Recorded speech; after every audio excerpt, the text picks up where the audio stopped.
विद्यार्थियों, आज हम आपको माध्यिका, जिसको मीडियन बोलते हैं, ये केंद्रीय प्रवृत्ति के मान होते हैं, उनके बारे में हम आपसे चर्चा करेंगे।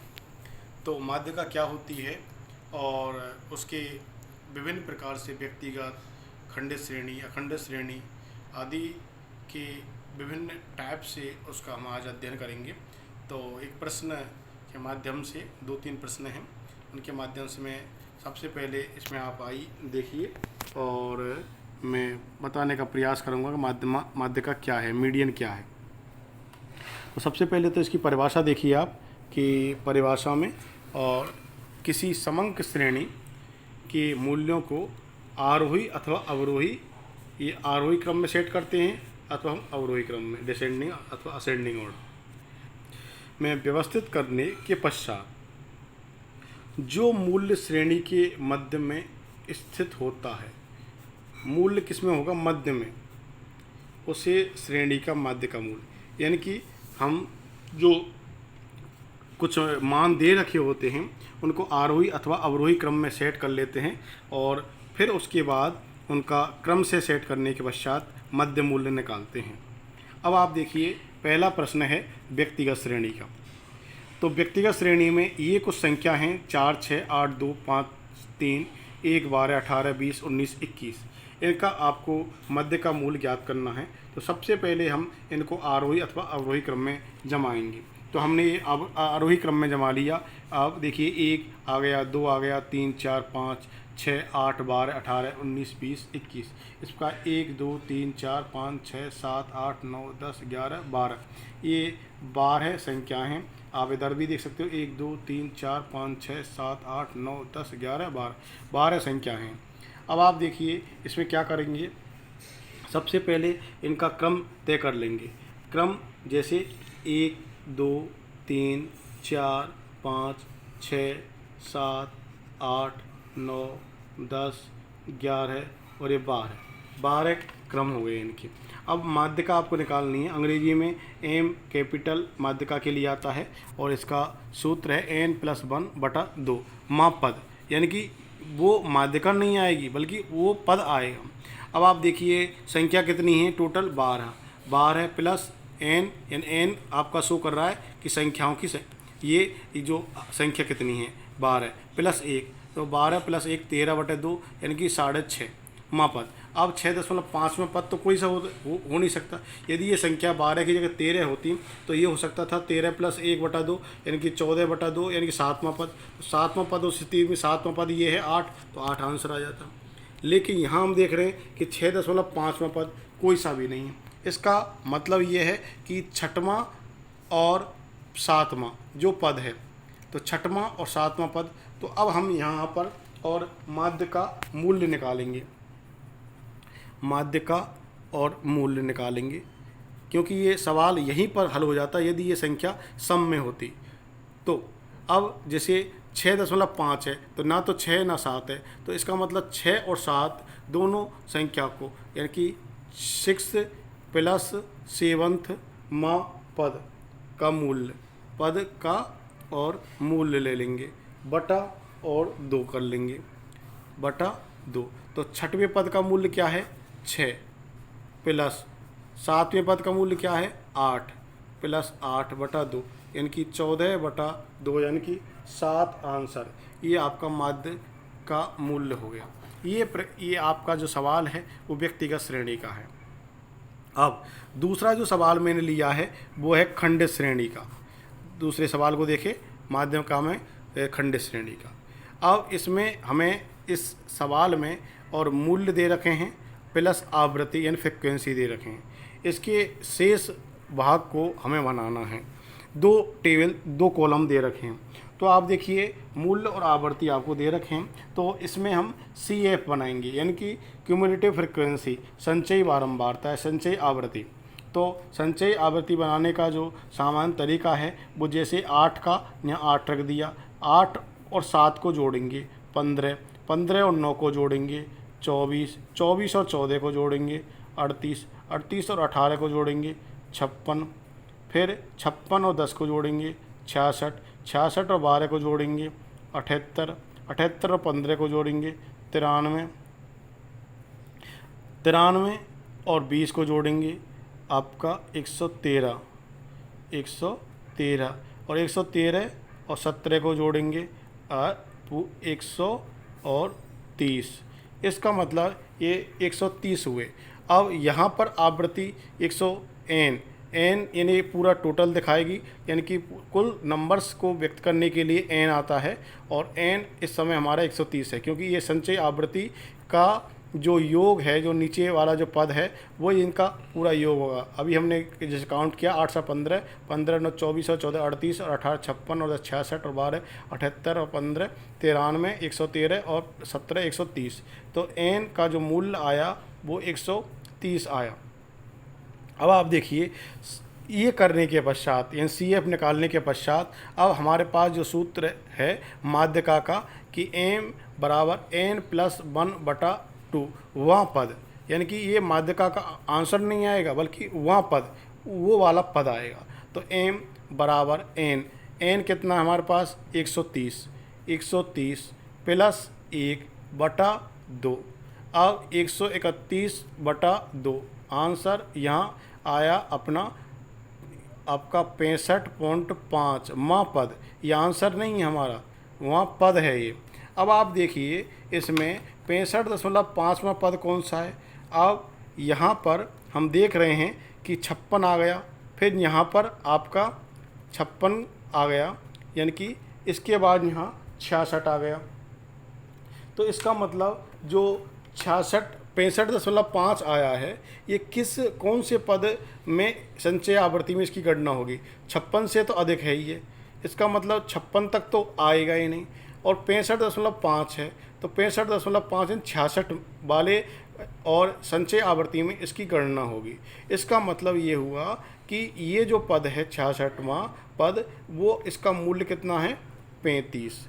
इसका मतलब ये हुआ कि आपकी माध्यका का आंसर m बराबर और आपका 35 आंसर हुआ। 35 आंसर हुआ, माध्य का मूल्य आपका 35 हुआ, क्योंकि 65.5वां जो पद है वो 66 में काउंट हो रहा है, और 66 के माध्य का जो मूल्य है, ये मूल्य लिख रहा हुआ है, ये माध्य का जो मूल्य है वो आपका 35 हुआ, माध्य का मूल्य 35। इस प्रकार हमने 2 सवाल कर लिए, व्यक्तिगत श्रेणी का और आपकी खंडित श्रेणी का। अब तीसरा प्रकार का जो सवाल है वो आपका जो है वो अविच्छिन्न प्रकार की श्रेणी है। अब इसको देखिए आप, ये कंटिन्यूअस सीरीज जो अखंडित अथवा अविच्छिन्न श्रेणी बोलते हैं वो है। अब इसमें भी आपको 2 कॉलम दे रखे होंगे प्रश्न में कि वर्गांतर प्राप्तांक और दूसरा आपका ये फ्रीक्वेंसी। अब आप देखिए यहाँ पर वर्गांतर है 0 से 10, 10 से 20, 20 से 30, 30 से 40, 40 से 50। इनकी फ्रीक्वेंसी 0 से 10 की 16, इसकी 10 से 20 की 60, 20 से 30 की 80 और 30 से 40 की 24 और 40 से 50 की 20, ये फ्रीक्वेंसी हैं। अब आप देखिए इनकी क्यूमुलेटिव फ्रीक्वेंसी यानी संचय बारंबारता निकालिए, आवृत्ति निकालिए, जो अभी आपने पिछले सवाल में निकाली थी इस खंडित श्रेणी में। तो 16 का यहाँ 16 ही, 16 और 60 76, 76 और 80 कितने होते हैं 6, 8 7 15, 156, 156 और 24 होते हैं 6 और 4 10, 15 और 2 17 और 18, 180 और 180 और 20 200, ये 200 हो गए। इसी प्रकार इसका n भी यहाँ 200 आएगा। इनका टोटल आपका देखिए 6 और 4 10 हासिल 1, 1 और 1 2 और 6 और 2 8, 8 16, 16 और 4 20, 200 हो गए। NCF निकाल ली हमने। अब इसमें जब आगे बढ़ते हैं तो हम बढ़ते हैं कि m बराबर n/2 वर्गांतर, वहाँ पद नहीं इसमें, क्योंकि वहाँ पद नहीं आ सकता, क्योंकि यहाँ पर ये जो कॉलम है वो आपका वर्गांतर का कॉलम है और सिंगल यूनिट वाला और पद नहीं है, तो इसलिए वर्गांतर शब्द आया है। तो यहाँ पर जो कैपिटल जो m है वो माध्य का वर्गांतर की क्रम संख्या को दिखा रहा है। तो ये जो माध्य का वर्गांतर है इसकी क्रम संख्या को अथवा क्रमांक को दिखा रहा है। अब आप देखिए यहाँ पर हम n/2 करेंगे, तो n/2 यानी कि n हमारा कितना है 200, n की वैल्यू कितनी है 200, तो 200/2 कितना आया 100, 100वां वर्गांतर आया अथवा वर्ग क्रमांक आया, क्रम संख्या आई। अब इसके बाद अब इसमें हम ये देखेंगे कि 100 का जो वर्गांतर है, वर्ग क्रमांक है, उसकी काउंटिंग कहाँ हो रही है। तो इसमें आप देखेंगे यहाँ पर कि देखिए, यहाँ इस पेन से ले लेता हूँ मैं कि अब जैसे पिछले सवाल में हमने 65.5 का लिया था, इसी प्रकार 16 आ गया, 76 आ गया। यहाँ आपका 100 नहीं आया क्योंकि 100 76 से अधिक होते हैं। यहाँ पर 156 यानी कि 100 से अधिक हैं ये, और 76 100 से कम है। इसका मतलब 100 वाल की जो गणना है वो प्रथम बार 156 में हो रही है। इसका मतलब ये हुआ कि इसका जो वर्गांतर है वो ये हुआ, 20 से और 30 हुआ। 100 में वर्गांतर में 156 CF आया, और इसका जो, क्योंकि 156 इसको समझना बहुत ज़रूरी है कि 100 की जो गणना है वो प्रथम बार 156 में हो रही, 76 में तो हो ही नहीं सकती क्योंकि 100 से छोटा है। तो 100 से बड़ा कौन सी है निकटतम, 156। इसलिए आपका 156 में पहली बार 100 की गणना हो रही है, इसलिए इसका वर्गांतर है आपका इसके सामने वाली वर्ग, तो ये आपका 20 से 30। ये सामान्यतः समझते हैं हम कि 100वां वर्गांतर आ गया, और इसका जो क्रम संख्या है अथवा क्रम संख्या वर्ग की वो है आपका 20 से और 30। ये कर लिया हमने। अब आपको इसको हल करने के लिए और एक सूत्र लिखना पड़ेगा। ये सूत्र है कि माध्य का मूल निकालना है आपको, जिसको M कैपिटल से व्यक्त कर रहे हैं, और यहाँ L प्लस I बटे F और कोष्टक में small m minus small c, ये आपका सूत्र है। अब इस सूत्र के अनुसार, और हम पहले ये देख लें कि ये जो सिंबल आ रहे हैं माध्यिका के सूत्र निकालने के लिए, इन सिंबल्स का मतलब क्या है। तो सबसे पहले L को देखें आप। L है माध्यिका वर्गांतर की निचली सीमा, ये लोअर लिमिट निचली सीमा। L शब्द जो आया है वो लोअर लिमिट से ही आया है L, क्योंकि पहला जो लेटर है लोअर शब्द का, तो L माध्य का वर्ग की लोअर। अब माध्य का वर्ग कौन सा है, 20। हमारा माध्य का वर्ग कितना आया, 20 से 30, तो इसकी लोअर सीमा 20 है और हायर सीमा आपकी 30 है, तो हमें लोअर सीमा लेनी है तो 20, तो इसका मतलब लोअर सीमा आपकी 20 हो गई। इसके बाद I माध्य का वर्गांतर का विस्तार अथवा अंतराल, I इंटरवल को बोलते हैं, और अंतराल। अब आप देखिए यहाँ पर 0 से 10, 10 से 20, 20 से 30, ये 10 के अंतर से आ रहे हैं, तो इसका मतलब यहाँ पर जो अंतर है वो आपका 10 है। इसके बाद F देखिए, माध्य का वर्गांतर की आवृत्ति। अब आप देखिए माध्य का वर्गांतर कौन सा है, 20 से 30, इसकी आवृत्ति कितनी है, 80, तो ये आपका F हो गया, तो F 80 हो गया। फिर आप स्मॉल m माध्य का वर्गांतर का क्रमांक, अभी हमने जो क्रमांक निकाला था ये आपका क्रमांक था 100वां वर्गांतर अथवा 100वां क्रमांक, तो ये n/2 का मान है। n/2 का मान अभी हमने निकाला था, यानी कि इसको माध्य का वर्गांतर का क्रमांक भी समझ सकते हैं अथवा n/2 का मूल्य भी समझ सकते हैं। तो n/2 का मूल्य 200/2 करके 100 निकाला था, इसका मतलब यहाँ आ गया है 100। इसके बाद स्मॉल सी माध्य का वर्गांतर से पहले वर्गांतर की संचयी आवृत्ति यानी CF है।